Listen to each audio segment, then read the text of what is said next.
Tirunelveli down Thadiveeran கோவில் தெரு இந்து தொடக்கப் பள்ளியில் பள்ளி திறந்த அன்றே பாட புத்தகங்கள் வழங்கும் விழா நடைபெற்றது. விழாவிற்கு திருநெல்வேலி டவுன் வட்டார கல்வி அலுவலர் சீனிவாசன் தலைமை வகித்தார். தலைமை ஆசிரியர் கலைச்செல்வி வரவேற்புரை ஆற்றினார்.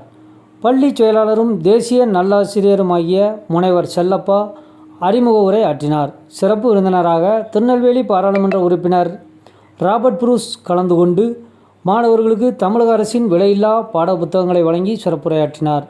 மேலும் நிகழ்ச்சியில் மூத்த சுழல் கழக உறுப்பினர் ரமணி, தமிழ் முழக்க பேரவை செயலாளர் நசீர், நெல்லை டவுன் வியாபாரிகள் சங்க தலைவர் முகமது யூசுப், நெல்லை மண்டல காங்கிரஸ் தலைவர் ஐயப்பன், பொருணை மைந்தன் காஜா முகைதீன், கவிஞர் சுப்பையா ஆகியோர் வாழ்த்துரை வழங்கினர்.